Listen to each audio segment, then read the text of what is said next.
রহস্যময় হাসপাতাল, ভুতুড়ে হাইড্রোথেরাপি রুম, একটা মেয়ের আত্মহনন। মেয়েটার আত্মহননের কারণ কি?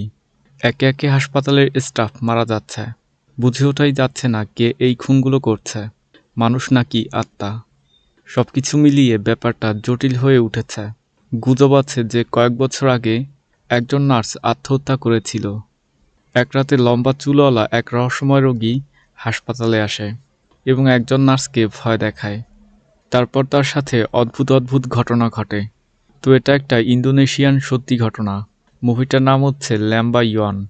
আইএমডিবি রেটিং হচ্ছে 5.9 আউট অফ 10। তো হাই, আমি একজন অপরিচিত ব্যক্তি এবং AIS মুভি রিভিউ চ্যানেলের নিউ এপিসোডে আপনাকে স্বাগতম। তো এই গল্পর শুরুতে আমরা তান্ত্রী নামের একটা মেয়েকে হাসপাতালের হাইড্রোথেরাপি রুমে ঝুলন্ত অবস্থায় দেখতে পাই। দেখে বোঝা যাচ্ছে সে আসলে আত্মহননের চেষ্টা করছে। মৃত্যুর আগে সে অতীতের কিছু স্মৃতি মনে করছিল। তো তার অতীত থেকে আমরা জানতে পারি সে এই হাসপাতালেই কাজ করত, অর্থাৎ সে একজন প্রসূতি বিশেষজ্ঞ। প্রসূতি বিশেষজ্ঞ হলো একজন চিকিৎসক যারা সন্তান প্রসবের ক্ষেত্রে বিশেষজ্ঞ, আর তাদের কাজ হচ্ছে গর্ভবতী মেয়েদেরকে ডেলিভারি করানো। তার সাথে আমরা আরও একজন মহিলাকে দেখতে পাই, তো তার নাম হচ্ছে ইডা। কিন্তু কিছুদিন ধরে তান্ত্রীর মেজাজ খারাপ দেখে ইডা তার সমস্যা সম্পর্কে জানতে চায়, কিন্তু তান্ত্রী তাকে কিছুই বলে না। তবে বয়সের বিশাল ব্যবধান থাকা সত্ত্বেও তারা দুজন অনেক ভালো বন্ধু ছিল। হাসপাতালের ভিতরে যখন ইডা একটা মেয়েকে ডেলিভারি করাতে হাইড্রোথেরাপি রুমে যায়, তখন সেখানে তান্ত্রীর ঝুলন্ত লাশ দেখে তারা ভয় পেয়ে যায়। তো তান্ত্রীর এমন রহস্যজনক মৃত্যুর কারণ কি? আর দৃশ্য এখানেই কাট হয়। এরপরে গল্প এখান থেকে 5 বছর পরে চলে আসে। তখন আমরা একটা চলন্ত বাস দেখতে পাই। তো এই মেয়েটার নাম হচ্ছে আরুম, আর তার সাথে লম্বা মতো মেয়েটার নাম হচ্ছে পিকা। তারা দুজন খুবই ভালো বন্ধু। এখন তারা দুজন ইন্টার্নশিপ করার জন্য লেম্বাইয়ন হাসপাতালের দিকে যাচ্ছে। আর ওই হাসপাতালেই 5 বছর পূর্বে তান্ত্রী আত্মহনন করেছিল। এই ঘটনার জন্য হাসপাতাল 5 বছর ধরে বন্ধ ছিল, কিন্তু বর্তমানে এখন সেটাকে পুনরায় চালু করা হচ্ছে। বাসের ভিতরে আরুম বারবার বমি করছিল, যাতে সে অসুস্থ হয়ে পড়ে। তো এই বমি করার পিছনে একটা কারণ আছে, সেটা আমরা সামনেই জানতে পারবো। পিকা তাকে সামলিয়ে কোনো মতে তারা দুজন ওই হাসপাতালে চলে আসে, যেখানে হিরু নামের একটা লোকের সাথে তাদের সাক্ষাৎ হয়। আসলে সে এই হাসপাতালের কেয়ারটেকার। তখন সে হাসপাতাল সাজানোর কাজে ব্যস্ত ছিল, আর সে ইডার স্বামীও বটে। প্রথম দিকে ইন্টার্নশিপের জন্য তাদেরকে রাখতে অস্বীকৃতি জানায় তারা, কিন্তু পিকার অনুরোধে ইডা তাদেরকে এখানে থাকতে দিতে রাজি হয়। ভিতরে যাওয়ার পরে পিকা প্রত্যেকটা জায়গা খুব ভালো করে দেখছিল। তখন হাসপাতাল সংস্কারের কাজ হচ্ছিল, কারণ এটা দীর্ঘ 5 বছর পরে খোলা হচ্ছে। আরুমের অসুস্থ ভাব এখনও যায়নি। পিকা যখন তাকে ডাক্তার দেখানোর কথা বলছিল, তখন আমরা আরুমের হাতে অ্যাবর্শন পিল দেখতে পাই। সে এই পিল খেয়েছে, এর জন্যই তার এখন খারাপ লাগছে। বাসের মধ্যে বারবার বমি সে অ্যাবর্শন পিল খাওয়ার জন্যই করেছিল। তো এই ব্যাপারটা নিয়ে আরুম কারোর সাথে ফোনে কথা বলে। এরপরে মধ্যরাতে আরুম লুকিয়ে বাথরুমের দিকে যায়, কিন্তু ওই বাথরুম ইডা পরিষ্কার করছিল। এই কারণেই আরুম সেই হাইড্রোথেরাপি রুমে যায়, যেখানে তান্ত্রী আত্মহনন করেছিল। এই জায়গাটা ঠিক ওই রকমই আছে, যেমনটা 5 বছর আগে আমরা দেখতে পেয়েছিলাম। তখন আমরা আরুমের পিছনে পৈশাচিক হাত দেখতে পাই, যেটা হঠাৎ করেই অদৃশ্য হয়ে যায়। আসলে অ্যাবর্শন পিল কাজ করেছে, তাই আরুমের গর্ভপাত হয়েছে। তখন আরুম দেখতে পায় ওই কক্ষের পানির ট্যাপ অটোমেটিকভাবে চালু হয়েছে। তো আরুম ট্যাপটা বন্ধ করে দেয়। আরুম বুঝতে পারে যে সে একা নয়, তার আশেপাশে কেউ আছে।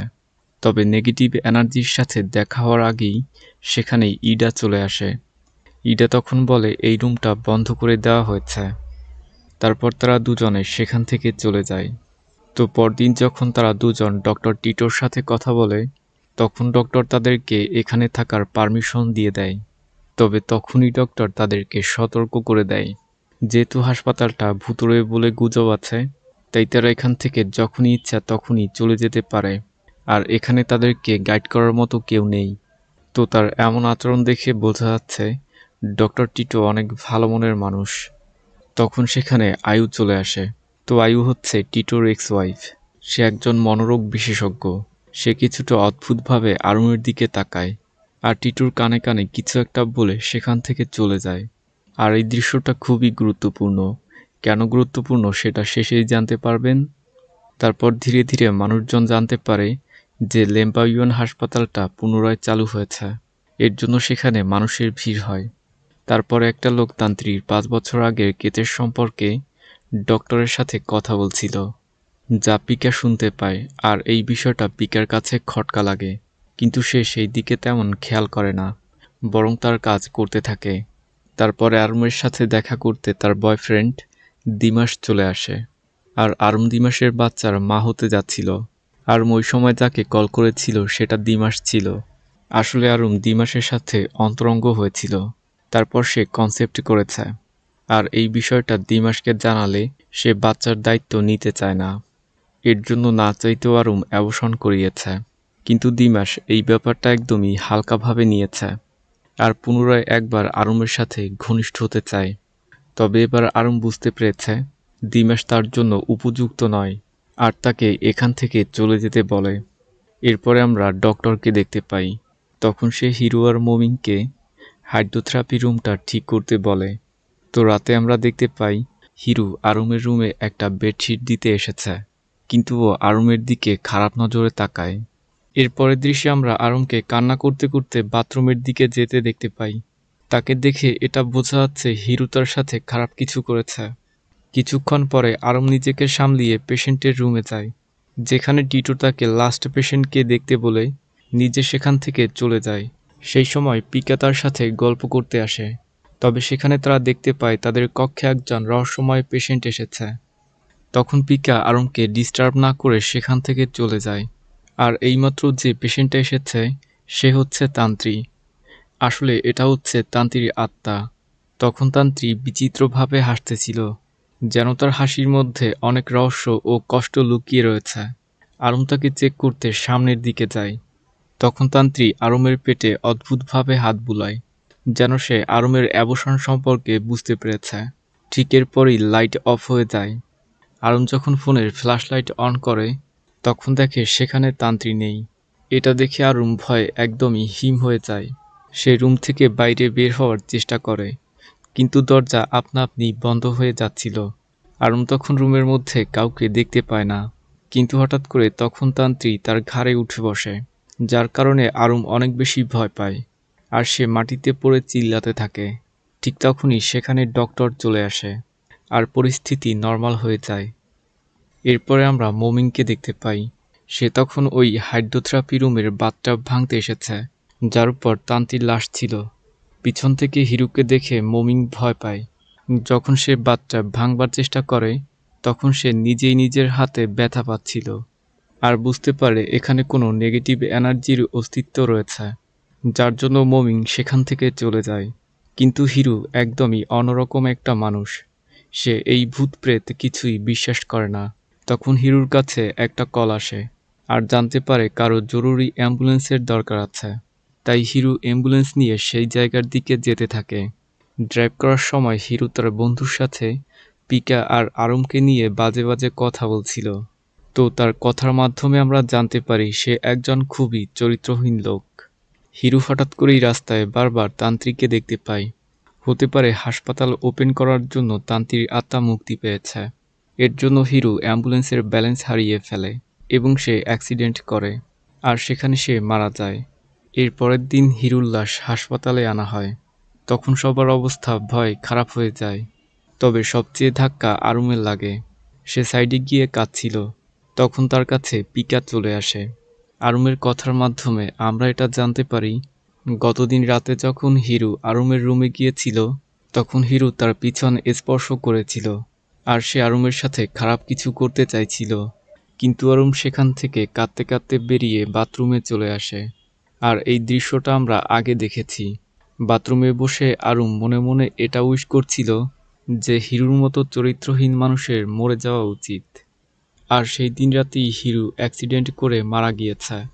পিকা তাকে বোঝাচ্ছিল এতে তোমার কোনো দোষ নেই, তার ভাগ্যে যা ছিল তাই হয়েছে।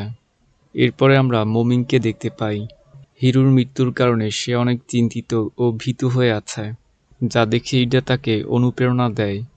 মন শান্ত করে মমিন সেই কনস্ট্রাকশন সাইডে কাজ করতে যায়, কিন্তু হঠাৎ করে লাইট নিভে যায়।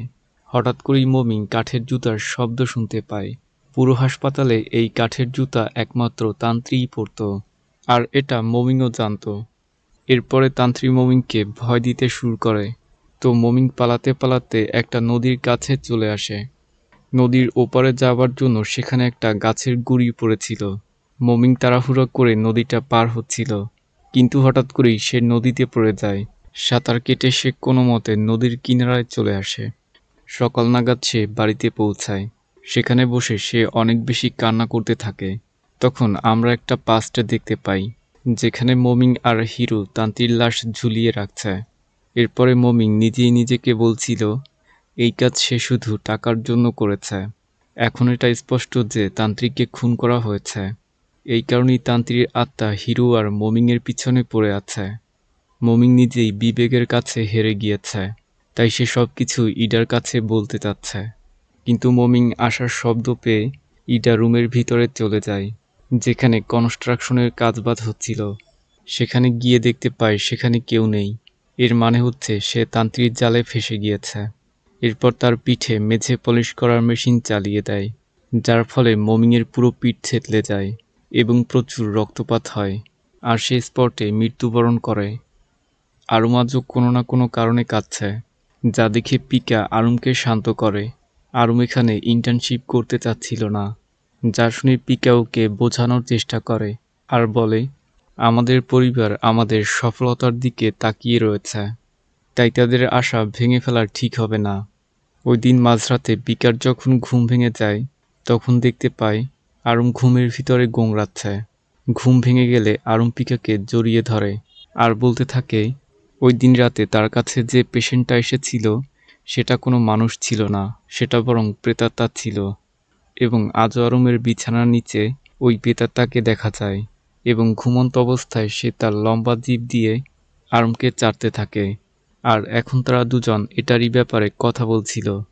ঠিক তখন একটা লোক এসে মমিনের মৃত্যুর খবর জানায়। এ কথা শুনে তারা দুজন খুবই অবাক হয়। যখন তারা লাশ দেখতে সেখানে যায়, তখন তারা সেখানে ডক্টর রিঙ্গোকে দেখতে পায়।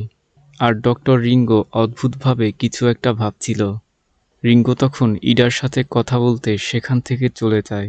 যেহেতু রিঙ্গো অদ্ভুত আচরণ করছিল, তাই পিকা তার পিছু করতে থাকে আর লুকিয়ে তাদের কথা শোনার চেষ্টা করে। কিন্তু রিঙ্গো বুঝতে পারে এখানে পিকা এসেছে, তাই রিঙ্গো কোনো কথা না বলে সেখান থেকে চলে যায়। পিকা তখন ইডার কাছে যায়। তখন সে সত্যি খুবই দুঃখী ছিল, কারণ একদিন আগে হিরু আর আস্তার একজন ভালো বন্ধু মমিন মারা গিয়েছে। পিকা তাকে সান্ত্বনা দেওয়ার চেষ্টা করে। সাথে সাথে এই হাসপাতালের মালিক মিস্টার বেগাসের সম্পর্কে জানার চেষ্টা করে, আর সে কেন এই মৃত্যুর দায়ভার নিচ্ছে না। আর এখন পর্যন্ত তাকে কেউ দেখতে পায়নি। ডক্টর টিটো এই হাসপাতালের সকল দায়িত্বে আছে।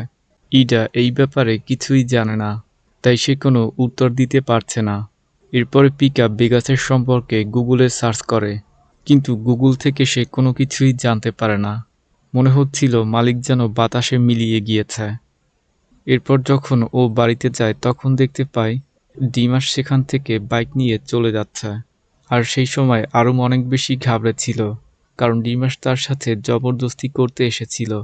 অন্যদিকে আমরা যখন ডিমাসকে একটা নির্জন রাস্তায় দেখতে পাই, তখন ডিমাস রাস্তার পাশে তান্ত্রিক একা দাঁড়িয়ে থাকতে দেখতে পাই। ডিমাসের চরিত্র যেহেতু খারাপ ছিল, তাই সে বাইক থামায় আর তাকে বাড়িতে নামিয়ে দেওয়ার বাহানায় তার কাছে আসে। আর তান্ত্রী তো এটাই চাইছিল। তান্ত্রী জঙ্গলের রাস্তার দিকে ইশারা করলে ডিমাস তাকে বাইকে বসিয়ে সেই রাস্তার দিকে যেতে শুরু করে। কিন্তু ওই রাস্তায় যাওয়ার সাথে সাথেই ডিমাসের বাইক পাহাড় থেকে নিচে পড়ে যায়। এরপরে ডিমাসের মা পিকার কাছে কল করে আর ডিমাসের ভয়ানক অ্যাক্সিডেন্টের কথা বলে। ডিমাস এই অ্যাক্সিডেন্ট থেকে বেঁচে গিয়েছে, কিন্তু সে মারাত্মকভাবে আহত হয়েছে, যা শুনে আরুম আর পিকা সেই হাসপাতালে যায় যেখানে ডিমাসকে এডমিট করা হয়েছে। পিকাকে দেখে ডিমাসের মা জড়িয়ে ধরে কাঁদতে শুরু করে, আর তাদের কথাবার্তার মাধ্যমে আরুম বুঝতে পারে দিমাস আর পিকার মধ্যে সম্পর্ক আছে। আরুম এই সব কিছু জানতে পেরে অনেক অবাক হয় আর বুঝতে পারে ডিমাস ও পিকা তাকে চিট করছে। এত সুন্দর গার্লফ্রেন্ড থাকলে কে ডাবল টাইমিং করতে চায়? আসলে ডিমাস একটা চরিত্রহীন লোক। ডিমাসের স্থানে আমি থাকলে তো আরুমকে কখনো চিট করতাম না। যাই হোক, এটা আমার ভাবনা ছিল। তাই আরুম ভাঙা হৃদয় নিয়ে সেখান থেকে একা একা চলে আসে। ভুল বুঝতে পেরে পিকা কাঁদতে থাকে। বাইরে প্রচুর বৃষ্টি হচ্ছিল, যার জন্য আরুম পুরো ভিজে গিয়েছে। রুমে এসে আরুম পিকার সাথে কথা না বলেই তার জিনিসপত্র গোছাতে থাকে আর সেখান থেকে চলে যেতে থাকে। তখন পিকা বলে, হ্যাঁ, আগে আমার সাথে 2 মাসের রিলেশন ছিল, কিন্তু যখন সে আমার সাথে অন্তরঙ্গ হতে চেয়েছিল তখন আমি এটা না করে তার সাথে ব্রেকআপ করেছি। আর এটা অনেক আগের কথা, তখন আমি হিজাবও পরা শুরু করিনি। তো এই কথা শোনার সাথে সাথেই আরুমের ভিতরে তান্ত্রিক আত্মা চলে আসে আর বলে, তোমরা শুধু হিজাব এই জন্যই পরো যাতে হিজাবের আড়ালে তোমাদের পাপ লুকিয়ে রাখতে পারো। তো আরুমের এই রূপ দেখে পিকা অনেক ভয় পায়। এত বেশি মেন্টাল প্রেশার নেওয়ার জন্য আরুম সেখানে বেহুশ হয়ে পড়ে। এরপরে তাকে হাসপাতালে এডমিট করা হয়, যেখানে তার মা মেয়ের এই অবস্থা দেখে অনেক চিন্তিত ছিল। এই হাসপাতালের পিছনে কী রহস্য লুকিয়ে রয়েছে সেটা পিকা জানতে চাচ্ছিল। এর জন্য সে ডক্টর টিটোর সাথে সরাসরি কথা বলে যে হাসপাতালে হচ্ছেটা কি। আর মিস্টার বেগাস, মানে এই হাসপাতালের মালিক, সে কেন হাসপাতালে আসে না? যা শুনে ডক্টর টিটো মুচকি হাসে। আর তার কথার মাধ্যমে আমরা জানতে পারি সেই হচ্ছে এই হাসপাতালের মালিক। বেগাস আসলে তার ড্রাইভারের নাম ছিল। সে অনেক আগেই অবসরে গিয়েছে। হাসপাতাল চালু করার সময় আমি জেনে শুনেই আমার নামটা লুকিয়েছি, কারণ আমি চাচ্ছিলাম এই হাসপাতালের সকল স্টাফ আমার সাথে ফ্রেন্ডলি ট্রিট করুক, যাতে আমি খুব নিকট থেকে তাদের সমস্যাগুলো অনুধাবন করতে পারি। আর আমার এই আইডিয়াটা কাজও করেছে। এর মানে হচ্ছে এই হাসপাতালের আসল মালিক তাদের সাথে সবসময়ই থাকে, যেটা কেউ ধরতে পারেনি। আর এই কারণেই মিস্টার বেগাস কখনো হাসপাতালে আসেনি। তো নেক্সট দৃশ্যে আমরা দেখতে পাই ইডা এই হাসপাতাল ছেড়ে তার গ্রামের বাড়িতে চলে যাচ্ছে। যেহেতু সে তার স্বামী আর তার বন্ধুকে হারিয়েছে, তাই এখন এখানে কাজ করা তার পক্ষে সম্ভব নয়। চলে যাওয়ার আগে পিকা তাকে একটা লকেট দেয়, যেটা সে মমিংয়ের জিনিসপত্রের ভিতরে পেয়েছে। এটা দেখে ইডার একটা কথা মনে পড়ে যায়।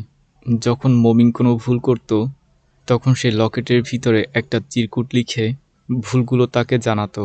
আর এখন ওই লকেটের ভিতরে একটা চিরকুট আছে, কিন্তু ইডা চিরকুটটা দেখে না আর সেটা ফেলে দেয়। আর ওই চিরকুটের উপর তান্ত্রিক নাম লেখা ছিল। পিকা যখন তান্ত্রিক কথা জানতে পারে, তখন রাতে সে গুগলে তান্ত্রিক সম্পর্কে সার্চ করে। সেখানে তান্ত্রিক একটা ফটো দেখতে পায়, যেখানে তার সাথে রিঙ্গো ছিল। আর রিঙ্গো এটা পাশের রুম থেকে দেখে ফেলে। তো ভয় পেয়ে পিকা সেখান থেকে চলে যায়। পিকার যেহেতু ডক্টর রিঙ্গোর উপর সন্দেহ হচ্ছে, তাই সে ভাবে এইসব খুনের পিছনে তার হাত রয়েছে। এর জন্য পিকা ডক্টর রিঙ্গোর উপর নজরদারি করতে শুরু করে। রিঙ্গো যখন তার ব্যাগ ডেস্কের উপর রেখে বাইরে যায়, তখন পিকা তার ব্যাগ সার্চ করে। তো ব্যাগের মধ্যে কিছু নিউজ পেপারের কাটিং পায়, যেগুলোতে তান্ত্রির মৃত্যুর খবর ছাপা হয়েছিল। এর সাথে সাথে এই ব্যাগের মধ্যে একটা ডায়েরিও পায়, যার মধ্যে তান্ত্রিক ছাড়া আরও অনেক মেয়েদের চুলের স্যাম্পল ছিল। ইভেন তার মধ্যে আরুমের চুলের স্যাম্পলও ছিল, যা দেখে পিকার সন্দেহ আরও বেড়ে যায়। সেখানে রিঙ্গো চলে আসায় পিকা দরজার পিছনে লুকিয়ে পড়ে। আর ডক্টর রিঙ্গো এসে বুঝতে পারে তার ব্যাগ কেউ সার্চ করেছে। আর তার ডায়েরিটা মিসিং দেখে ডক্টর রিঙ্গো অনেক ঘাবড়ে যায়। তখনও পিকা সেখানে লুকিয়ে ছিল। সুযোগ পেয়ে পিকা সেখান থেকে পালায়, কিন্তু তখন পিকা ডক্টর টিটোর সামনে পড়ে যায়। নার্ভাস দেখে ডক্টর টিটো জানতে চায় কি হয়েছে। পিকা তখন ডক্টরের কাছে সাহায্য চায়, কেননা তার মনে হচ্ছে ডক্টর রিঙ্গো এই খুনগুলো করেছে, আর এই ডায়েরিটা দিয়ে সেটা প্রমাণিত হতে পারে। ডক্টর টিটো কিছু একটা চিন্তা করে পিকাকে এখান থেকে একটা নির্জন বাড়িতে নিয়ে যায়, যেখানে সে নিজেই তান্ত্রিক সম্পর্কে বলতে থাকে যে সে একজন শালীন ও রুচিসম্পন্ন মেয়ে ছিল। একদিন হাসপাতালের মধ্যে সে আত্মহনন করে। যেহেতু হাসপাতালটা ভুতুড়ে হয়ে গিয়েছে, তাই আমাকে হাসপাতাল বন্ধ করতে হয়েছে। সেই সময় আমি নিজে বিদেশে চলে গিয়েছিলাম। এরপরে বিদেশ থেকে ফিরে এসে আমি হাসপাতালটা পুনরায় চালু করেছি। তবে যেহেতু এই সব কিছু আবার পুনরায় হচ্ছে, হতে পারে তান্ত্রিক আত্মা এই হাসপাতালেই আছে। আরুমও সেখানে সেফ না। এর জন্য ডক্টর টিটো আরুম আর পিকাকে ইডার ঘরে থাকতে বলে, যাতে তারা সেখানে সেফ থাকতে পারে। রাতে যখন আরুম ঘুমাচ্ছিল, তখন সে স্বপ্ন দেখতে পায় তান্ত্রিক খোলা একটা মাঠের মধ্যে কবর খুঁড়ছে। একটু সময়ের মধ্যে তান্ত্রিক অনেক বড় কবর খুঁড়ে ফেলেছে। আর হঠাৎ করেই তান্ত্রিক আরুমকে কবরের ভিতরে টানতে থাকে। অন্যদিকে আরুমের দেহ অদ্ভুতভাবে নড়তে থাকে, আর তার উপর তান্ত্রিক আত্মা ভর করে। পিকা যখন চোখ খোলে তখন বিছানায় আরুমকে দেখতে পায় না। এর জন্য সে হাসপাতালে তাকে খুঁজতে বেরিয়ে যায়, যেখানে সে হাইড্রোথেরাপি রুম থেকে আরুমের চিৎকার শুনতে পায়। এর জন্য সে ডক্টর টিটোকে ফোন করে হাসপাতালে ডাকে। আরুম তখন একটা কথা বারবার বলতেছিল যে এতে আমার কোনো দোষ নেই এবং তার মরে যাওয়া উচিত। হাইড্রোথেরাপি রুমটাকে বন্ধ করার জন্য সেখানে একটা দেয়াল বানানো হয়েছে। দেয়ালের উপর থেকে একটা ফাঁকা জায়গা ছিল। এটা দেখে পিকে একটা মই দিয়ে উপরে উঠে যায় আর অনেক কষ্ট করে ওই ফাঁকা দিয়ে হাইড্রোথেরাপি রুমে যায়, যেখানে আরুম বাথটাবের ভিতরে বসে সেই একই কথা বলতেছিল। ডক্টর টিটো হাসপাতালের ভিতরে এসে পড়েছে। পিকা জোরে আরুমের নাম ধরে ডাক দিলে, যা শুনে আরুম রক্তে ভরা পানির ভিতরে চুপচাপ শুয়ে থাকে। কিন্তু পিকা তার কাছে যাওয়ার সাথে সাথেই সে দ্রুত তাকে ধরে ফেলে এবং রক্তাক্ত পানিতে চুবিয়ে পিকাকে কিছু দেখাতে থাকে।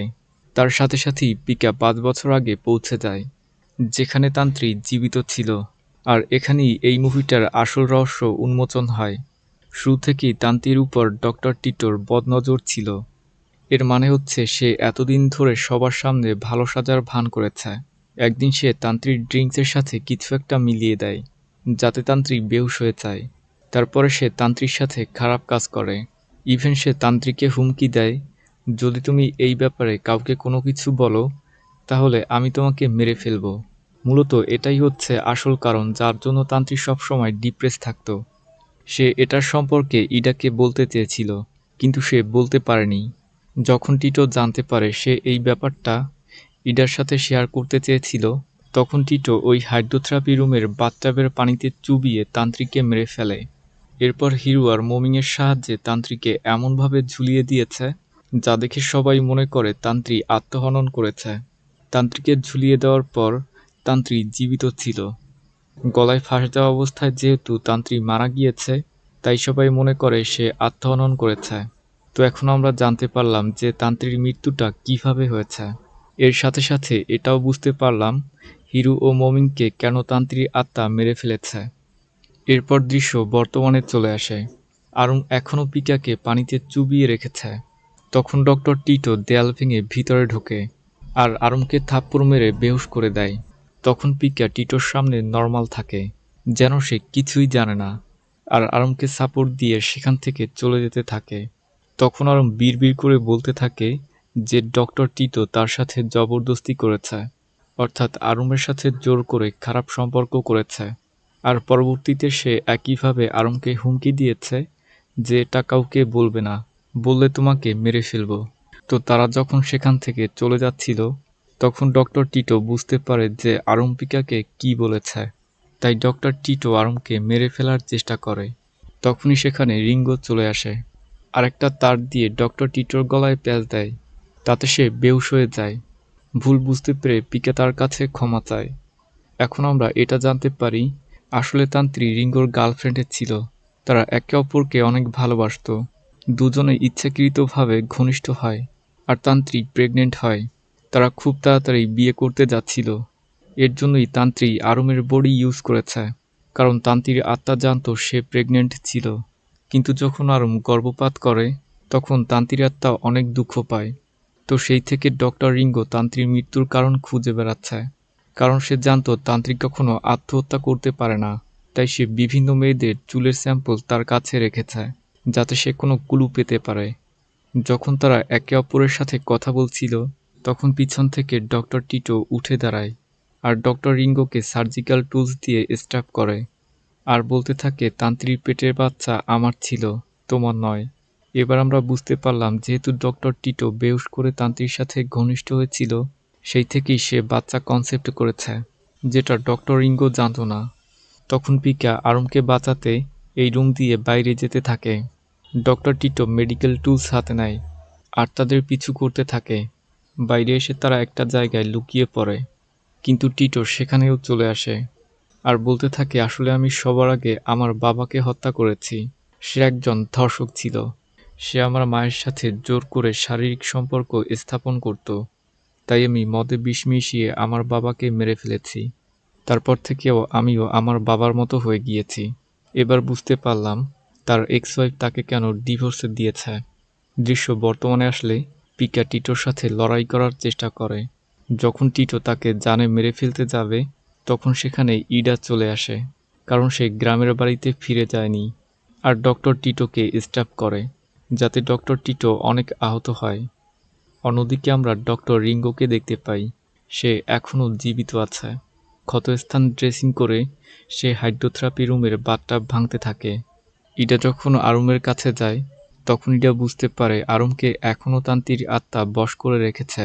ইডা তান্ত্রীর প্রতিচ্ছবি দেখে খুবই ইমোশনাল হয়ে যায়, কারণ সে সত্যি তাকে খুব মিস করত। তখন সেখানে ডক্টর টিটো এসে ইডার গলা কেটে মেরে ফেলে। তারপর যখন পিকাকে মারতে যাবে, তখন আরুম পুরোপুরি তান্ত্রিকের রূপ নেয় এবং তান্ত্রিক খুব বাজেভাবে টিটোকে মারতে থাকে। এরপর তান্ত্রিক টিটোর একটা চোখ উপড়ে ফেলে। যখন তান্ত্রিক টিটোকে জানে মেরে ফেলতে যাবে, তখন তাদের মধ্যে পিকা চলে আসে আর তান্ত্রিককে অনুরোধ করে তাকে না মারার জন্য, আর কথা দেয় সে তাকে পুলিশে ধরিয়ে দিবে, আর তাকে এটাও বলে যে আরুমের দেহ ছেড়ে দাও। এ কথা শোনার পর তান্ত্রিক রাজি হয়ে যায় আর আরুমের দেহ ছেড়ে দেয়। তো আরুম তো এখন নর্মাল হয়ে গিয়েছে। তো এর পরের দিন সেখানে পুলিশ চলে আসে আর সবাইকে ফার্স্ট এইড দেয়া হচ্ছিল। ডক্টর টিটোকে চিকিৎসার জন্য নেওয়া হয়। তারপরে তার জেল হয়ে যায়। একদমই শেষে ডক্টর টিটোর সাথে তার এক্স ওয়াইফ কাঠের জুতা পরে তার সাথে দেখা করতে আসে, যে কাঠের জুতা তান্ত্রিক পরত। তখন আমাদেরকে একটা ফ্ল্যাশব্যাক দেখানো হয়। যেদিন প্রথম আয়ু আরুমকে দেখেছিল, তখন আয়ু তার পিছনে তান্ত্রিক আত্মা দেখেছিল আর এটা সে টিটোর কানে কানে বলেছিল, কিন্তু এই ব্যাপারটা টিটো হালকাভাবে নিয়েছে। এরপরে এখানে আমরা দেখতে পাই আয়ুকে তান্ত্রিক আত্মা বশ করে রেখেছে। তার হয়তো টিটোর সাজা পছন্দ হয়নি, তাই সে আবারও ফিরে এসেছে। আর শয়তানি হাসির মাধ্যমে ল্যাম্বায়ন মুভিটা এখানেই শেষ হয়ে যায়। তো এটা ছিল ল্যাম্বায়ন হাসপাতালের বাস্তব কাহিনী, যেখানে ইন্দোনেশিয়ার একটা ভুতুড়ে হাসপাতাল সম্পর্কে একটা ভাইরাল টুইটার থ্রেড এর উপর ভিত্তি করে তৈরি করা হয়েছে। গল্পটি লিখেছেন পিকা, যিনি 2022 সালে টুইটারে তার অভিজ্ঞতা শেয়ার করেছিল। আপনি যদি এই মুভিটা সম্পর্কে আরও তথ্য জানতে চান, তাহলে গুগলে ল্যাম্বায়ন লিখে সার্চ করতে পারেন।